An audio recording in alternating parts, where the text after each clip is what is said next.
Olá pessoal, sejam bem-vindos ao canal. Hoje vamos embarcar numa viagem fascinante pela história da alimentação humana, desde os nossos ancestrais mais remotos até os dias atuais. Afinal, como a comida moldou a nossa espécie? Muitos pensam que o trabalho transformou o macaco em homem, mas a verdade é bem mais complexa. A nossa ascensão ao topo da cadeia alimentar foi resultado de uma série de fatores interligados, incluindo mudanças climáticas, competição com outras espécies e, acredite, a comida em si. Imagine a dificuldade de compreender a dieta dos nossos ancestrais distantes. Mesmo os adeptos das chamadas paleodietas nem sempre compreendem totalmente os fundamentos da alimentação do Paleolítico.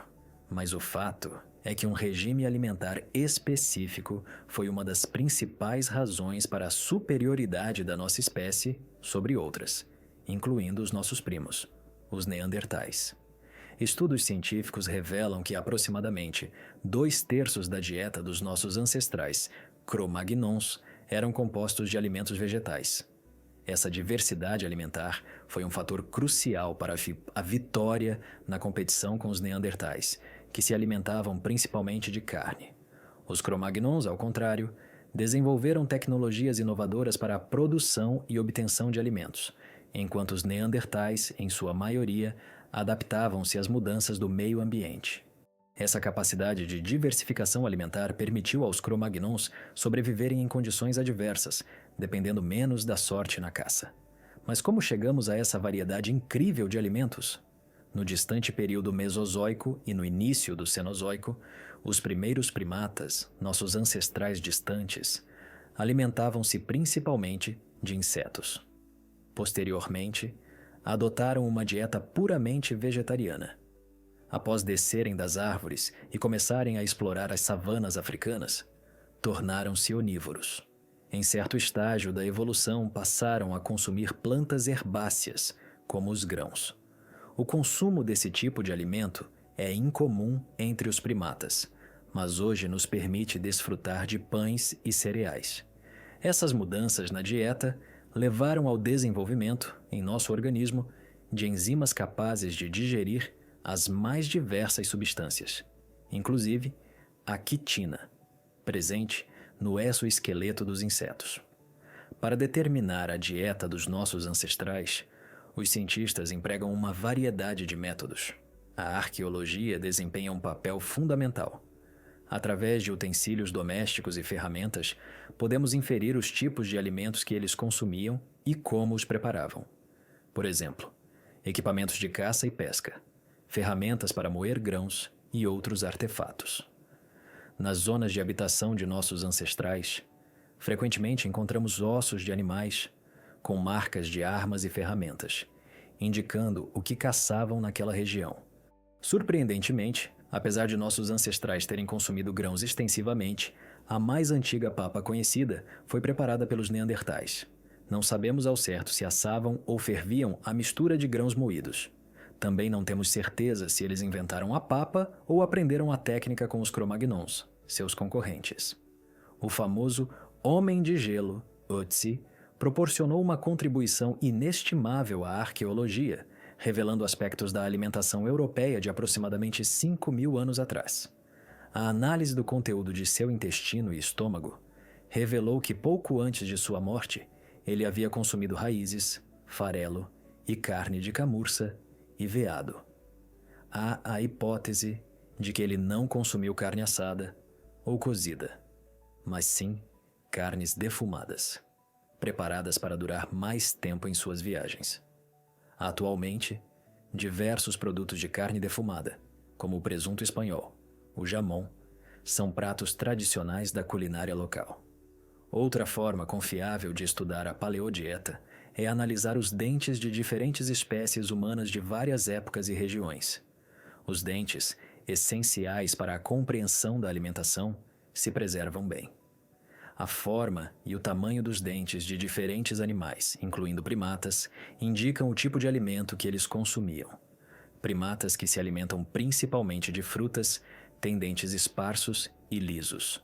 Se a dieta for baseada em nozes, os dentes apresentam lascas e arranhões. Métodos modernos permitem determinar com precisão a composição dos restos de alimentos preservados entre os dentes. A análise de substâncias acumuladas nos tecidos e ossos revela os alimentos mais consumidos pelos nossos ancestrais. A presença de grandes quantidades de leguminosas resulta em alta concentração de vanádio nos tecidos. O consumo constante de carne leva ao acúmulo de zinco no organismo, como demonstrado pela alta concentração desse metal nos restos mortais de neandertais. Esses estudos revelam fatos intrigantes sobre a vida de nossos ancestrais. Em Dolní Věstonice, na atual República Tcheca, onde foram encontrados os restos mortais de pelo menos 35 indivíduos, um homem chamou a atenção da comunidade científica mundial. A análise isotópica de seu fêmur revelou que ele consumiu frutos do mar durante a maior parte da vida. Lembrando que, na época do fim da era glacial, nessa região, assim como hoje, não havia mares. Considerando a presença de geleiras, montanhas e outros obstáculos, esse indivíduo viajou do mar até Dolní Věstonice, cruzando praticamente toda a Europa habitável da época. Os australopitecos Homo sediba da África do Sul também chamaram a atenção pela sua dieta incomum. Esses quase-humanos consumiam casca de árvore. Nenhum outro primata na história da Terra ousou em tais experimentos culinários. Nossos dentes não são adaptados para esse tipo de alimento, tornando os hábitos alimentares desses australopitecos pouco compreendidos um enigma. A história da culinária humana também inclui o canibalismo. Não estamos falando apenas de rituais canibais em tribos africanas, australianas ou da Nova Zelândia. Outras espécies humanas também praticavam o canibalismo. Um dos casos mais conhecidos de canibalismo entre neandertais é uma descoberta na caverna El Cidrón, na Espanha. Foram encontrados ossos de 13 indivíduos de diferentes sexos e idades com marcas claras de dentes humanos. Acredita-se que, devido a longos períodos de escassez de caça, um grupo de neandertais atacou seus vizinhos ou, possivelmente, seus próprios companheiros de tribo. O domínio do fogo revolucionou a alimentação humana. Seu primeiro uso ocorreu há mais de 1,5 milhão de anos, pelo Homo habilis na África. No entanto, existem apenas cerca de 20 descobertas nos milhões de anos seguintes que comprovam o uso do fogo. A frequência é semelhante à observada em grandes primatas atuais. Chimpanzés, por exemplo, podem seguir incêndios na savana, alimentando-se de roedores mortos. O uso regular do fogo em ambientes domésticos começou há cerca de 350 a 400 mil anos. Vestígios de fogueiras são encontrados em sedimentos por todo o mundo habitado naquela época. Aparentemente, nesse período, os humanos aprenderam a produzir e usar o fogo para aquecimento, proteção e, principalmente, para o preparo de alimentos. Cerca de 300 mil anos depois, o consumo de alimentos mais calóricos e de fácil digestão, graças ao cozimento, afetou a aparência dos humanos. Suas mandíbulas e dentes diminuíram, assim como a caixa torácica e o abdômen. Isso significa que, há 50 a 80 mil anos, surgiram humanos do tipo moderno, e a estrutura de seus corpos reflete, em grande parte, o tipo específico de alimentação. Não sabemos se a invenção de geladeiras terá um impacto semelhante sobre nós. Atualmente, a maioria da população mundial pode armazenar alimentos por longos períodos. No passado, as pessoas se esforçavam para consumir todos os alimentos perecíveis rapidamente. Esse instinto ainda é forte em nós, contribuindo para a obesidade em diversos países. A disponibilidade e a variedade de alimentos, combinadas com a redução significativa do esforço físico em muitas regiões, levaram ao aumento da altura média da população. Atualmente, a maioria da população mundial não precisa trabalhar na agricultura ou em outras atividades extenuantes, geração após geração. Esse fenômeno é bem ilustrado pela comparação entre a Coreia do Norte e a Coreia do Sul. Desde a divisão da Península Coreana, algumas décadas atrás, a A altura média dos sul-coreanos aumentou em 16 centímetros em relação aos seus vizinhos do norte. Em resumo, as paleodietas modernas diferem significativamente da dieta real dos humanos primitivos. Os adeptos desse regime alimentar devem lembrar que a maioria dos nossos ancestrais raramente ultrapassava os 30 anos de idade. Isso, é claro, não se deve apenas à alimentação, mas às tecnologias modernas de preparo de alimentos que permitem uma dieta mais saudável e equilibrada. Lembre-se, qualquer dieta deve ser personalizada e pode ter efeitos diferentes em cada indivíduo. A verdadeira paleodieta dependia muito da região de residência e do nível de desenvolvimento tecnológico. A transição para uma dieta rica em carne teve um impacto significativo no desenvolvimento do nosso cérebro. O uso do fogo para preparar alimentos foi particularmente importante. Inicialmente, os humanos se estabeleceram ao longo da costa e dos rios, de modo que peixes e frutos do mar constituíam parte significativa de sua dieta. Com o derretimento das geleiras, vastas áreas do mundo habitado ficaram submersas, dificultando o estudo completo de seu estilo de vida e hábitos alimentares. Mas podemos afirmar com certeza que os rios e mares forneciam uma grande variedade de alimentos, de algas e moluscos a aves aquáticas e animais marinhos. As ostras, por exemplo, eram muito mais comuns há 300 anos e eram consideradas alimento de pobres. À medida que se expandiam para o interior do continente, os humanos continuaram a aprimorar e diversificar sua dieta.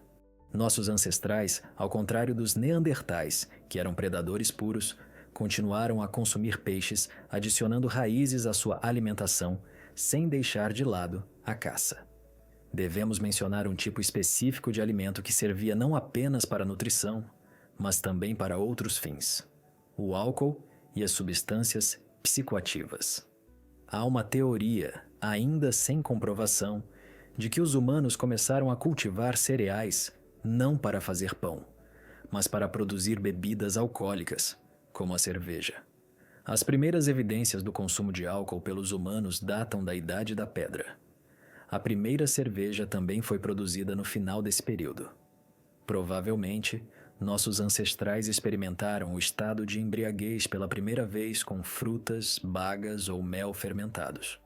Naquela época, era um evento raro, relacionado a práticas místicas e espirituais, e não a festas comuns. Mais tarde, as bebidas alcoólicas se integraram à cultura de diversos povos e se espalharam pelo mundo. A cerveja, por exemplo, foi produzida pela primeira vez no Oriente Médio, depois se espalhou para o Egito. E com as grandes migrações, os antigos celtas e germânicos a levaram para a Europa Central e Setentrional. Os humanos espalharam rapidamente novos tipos de alimentos para diferentes regiões. Vejamos resumidamente as principais etapas da incorporação de diferentes alimentos à dieta humana. O aparecimento dos primeiros fogões, há cerca de 250 mil anos, marca o início da culinária. Há 170 mil anos na África, as pessoas assavam tubérculos ricos em amido. 140 a 150 mil anos depois, aprenderam a fazer farinha de grãos. Há 12 mil anos na China, começaram a cultivar arroz, embora existam dados não confirmados de que isso ocorreu alguns milhares de anos antes na Coreia. Estudos mostram que todas as variedades modernas de arroz descendem de uma única planta domesticada. No início do Neolítico, há 8 a 9 mil anos, em diferentes partes do mundo, iniciou-se a domesticação de diversas plantas. Inscreva-se no canal para não perder os próximos vídeos e deixe seu like para ajudar o canal a crescer. Até a próxima. Olá, pessoal. Sejam bem-vindos ao canal. Hoje, vamos mergulhar fundo num assunto fascinante: a expansão literária. Vocês já pararam para pensar como uma simples frase pode se transformar numa história épica? É disso que vamos falar. Vamos pegar uma frase, qualquer uma, e transformá-la em algo muito maior, bem mais rico e detalhado. Preparem a pipoca, porque a jornada vai ser longa e cheia de surpresas. Vamos começar com um exemplo bem simples. Digamos que a frase seja: "O gato subiu na árvore". Parece inofensivo, né? Mas quantas histórias podemos extrair dessa pequena sentença? Podemos imaginar um gatinho persa, todo branquinho e fofinho, com olhos azuis brilhantes, que resolveu escalar uma árvore imponente no jardim de uma mansão antiga. A árvore, uma magnífica mangueira centenária, cheia de frutos maduros e pássaros canouros. O gato, curioso e ágil, sobe com graça e destreza, saltando de galho em galho, seus movimentos graciosos como uma dança silenciosa. O sol da tarde ilumina a cena, pintando o céu com tons de laranja e rosa. Ele chega ao topo, observa o mundo lá de cima, com uma expressão de satisfação e conquista. Mas podemos também imaginar uma história completamente diferente. Um gato preto, magro e faminto, subindo em uma árvore seca e retorcida num beco escuro e perigoso. A noite fecha sobre ele, o vento uiva, e o gato, assustado e desnutrido, busca abrigo dos perigos da rua. A árvore representa sua única esperança de sobrevivência, um refúgio precário contra as sombras e os perigos que o cercam. O som de passos se aproxima, um homem ameaçador surge na penumbra, e o gato se agarra aos galhos, com medo e apreensão. A tensão cresce a cada segundo, criando uma atmosfera de suspense e mistério. Vemos como uma simples frase pode dar origem a narrativas tão distintas. Isso é o poder da expansão literária. A arte de transformar o mínimo em algo grandioso, de adicionar detalhes, emoções, descrições vívidas e personagens complexos para criar uma experiência imersiva para o leitor. A expansão literária não se limita apenas à ficção. Ela pode ser aplicada em diversos contextos, como na escrita de artigos, reportagens, textos acadêmicos, entre outros. Imagine uma reportagem sobre um incêndio. O fogo destruiu a floresta. Podemos expandir isso, descrevendo a intensidade das chamas, o cheiro de fumaça sufocante, o barulho das árvores caindo, o desespero dos animais fugindo, o trabalho árduo dos bombeiros. Cada detalhe adicionado torna a reportagem mais impactante e real. A chave para uma boa expansão literária é a observação, a imaginação e a criatividade. Preste atenção aos detalhes do seu entorno. Desenvolva a sua capacidade de criar imagens mentais vívidas e deixe a sua imaginação fluir livremente. Não tenha medo de experimentar, de ousar, de explorar diferentes perspectivas e estilos narrativos. Lembre-se, a expansão literária é um processo iterativo. Você pode começar com uma simples frase e, aos poucos, ir adicionando camadas de detalhes, enriquecendo o texto até atingir o resultado desejado. Experimente, pratique e divirta-se. A escrita é uma jornada de descobertas contínuas. E aí, gostaram do vídeo? Deixem o like e se inscrevam no canal para não perderem os próximos. Vamos continuar explorando o mundo mágico da escrita juntos. Até a próxima. Olá, pessoal! Sejam bem-vindos ao canal Época dos Dinossauros. Hoje vamos fazer uma viagem deliciosa pela história da culinária, explorando como a comida moldou a civilização humana. Preparem-se para uma aventura gastronômica que vai do passado distante até o presente. No Oriente Médio, as pessoas cultivavam figos. Já no Mediterrâneo, a estrela era a oliveira com suas saborosas azeitonas. Na América do Sul, o cultivo de batatas era fundamental, enquanto na Papua Nova Guiné, os bananas eram o foco da agricultura. Imagine só, 7.000 anos antes de Cristo, na China, o cultivo de arroz já era uma atividade sofisticada. Eles utilizavam irrigação e até mesmo queimadas controladas para melhorar a produção. E sabe o que mais? Eles já apreciavam bebidas alcoólicas, resultado da fermentação de grãos. Tecnologia avançada para a época, não é mesmo? Técnicas parecidas eram usadas no Antigo Egito e na Mesopotâmia. Na mesma época, aproximadamente 7.000 anos antes de Cristo, surgiram os primeiros campos de trigo na Síria e no que hoje conhecemos como México, plantas ancestrais do milho começaram a ser cultivadas. Além disso, a domesticação de ovelhas também marcava essa era. Avançando para o período entre 5 e 6 mil anos antes de Cristo, no Cáucaso, o cultivo de uvas e a produção de vinho estavam em pleno desenvolvimento. Na Polônia, por sua vez, o queijo já era um alimento apreciado. Na América, o cultivo de feijão era intenso e novas variedades de milho surgiam. Há indícios de que o arroz chegou à Índia e, na Mesopotâmia, o gado bovino já era domesticado.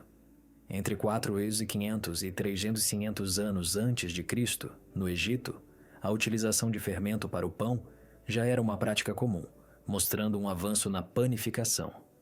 Nessa mesma época, a oliveira também foi domesticada, permitindo a produção de azeite. Os deliciosos melões, inicialmente cultivados apenas na África Central, começaram a ser cultivados no norte do continente e também no sudoeste da Ásia. Por volta de 4.000 anos antes de Cristo, na Mesopotâmia, o atual Iraque, uma poema foi escrita em homenagem à cerveja. Isso demonstra a importância dessa bebida para os antigos sumérios. 500 anos depois, a cerveja chegou ao Irã. Enquanto isso, os chineses já criavam carpas. 3.000 anos antes de Cristo, o cultivo da uva e a produção de vinho floresciam no Oriente Médio e no Egito. Os egípcios também dominavam a extração de óleo de palma. Na América do Norte, o cultivo de girassóis se expandia, e os celtas e germânicos levaram a cerveja para o norte da Europa. Entre 1.500 e 2.000 anos antes de Cristo, o arroz chegou à África e, um pouco mais tarde, ao Oriente Médio. Na Ásia Ocidental, o cultivo de pepino se tornava popular.